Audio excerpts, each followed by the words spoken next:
Okay,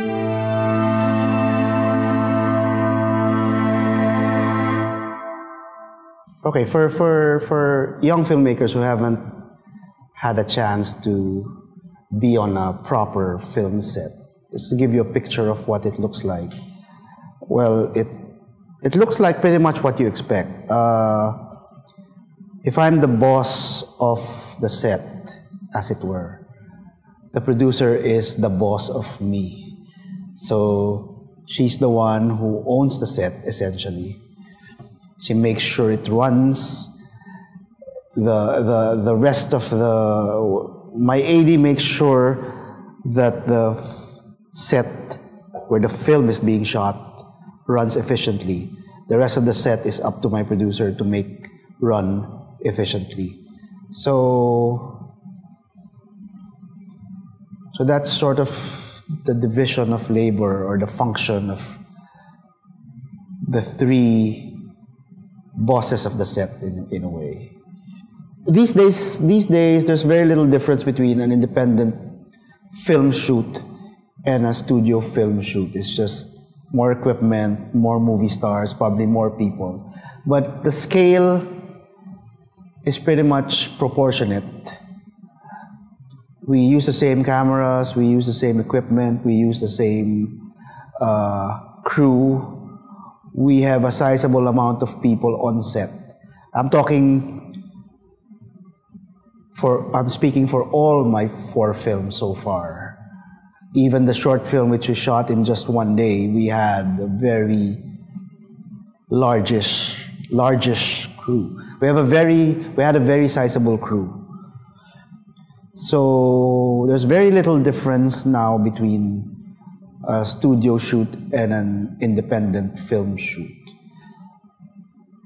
Probably the only difference is the number of days and the budget. But as far as the scale of the production is concerned, proportionate. It's very proportionate to a certain degree.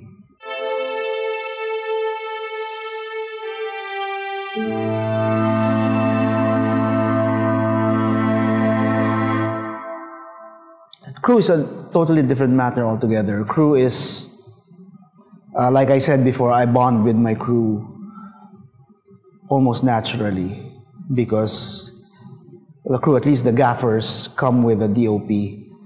So I tend to bond with the crew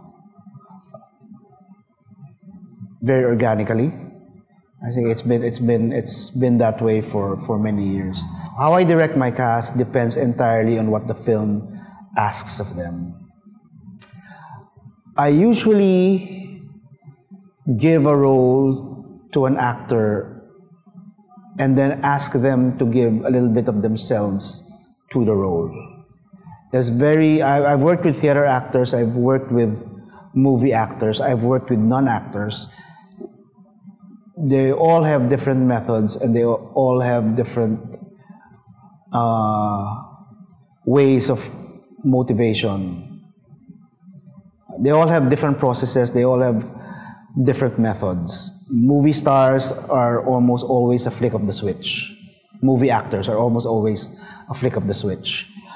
Some theater actors ask more than others from you. Backstory, insight into the characters, ways in and out of the character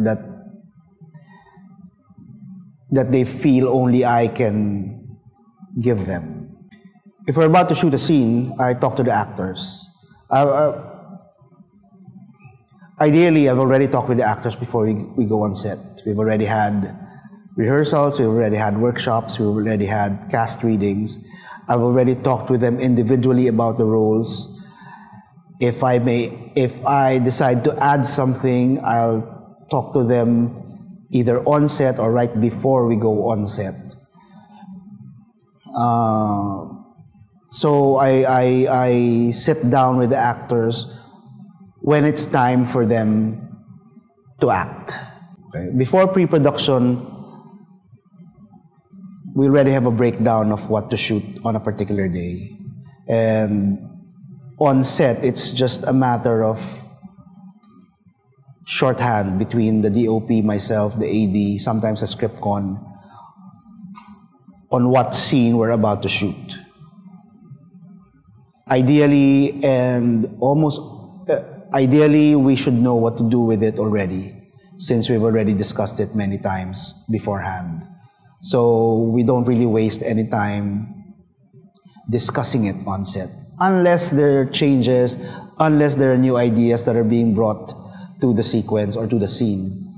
That's the only time we sit down and talk about what to do. There are very rare times when we're shooting in a location that we haven't had a chance to check previously.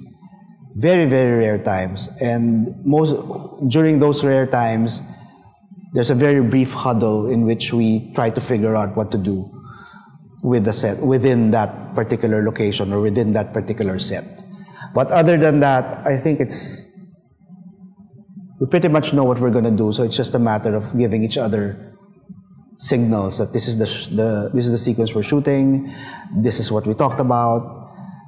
I sometimes interject when I want something that hasn't been discussed, or I sometimes suggest that maybe we can do alternatives, or maybe we can try a different way.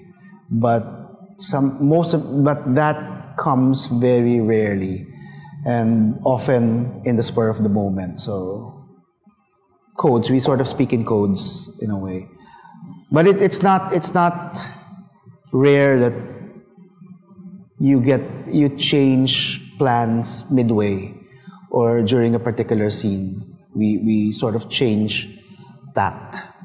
It happens more often than you think. So, we just sort of like roll with it and try to figure out what to do. In Violator, we had a very, very big and elaborate gunfight that we rehearsed the night before. And the morning after, we were shooting the morning sequences. And one of the members of the cast was Victor Neri, who used to be an action star. When he asked what we were doing that night, I said we were going to do the gunfight. And he asked me how many hours did we have for it. I said we probably have at the most 3. And he told me that back in the day, they used to shoot gunfights for 4 or 5 days. So we started getting nervous. So that was the one time during the Violator shoot that all of us went into a room and tried to figure out what to do. So we decided to do it in one take. So we have rare occasions where we have to revamp the way we've designed the scene or the way we plan to shoot the scene. Usually, it comes out better than we expected, but those are very rare times. We try to plan as much before going on set because of the limitations of time and budget.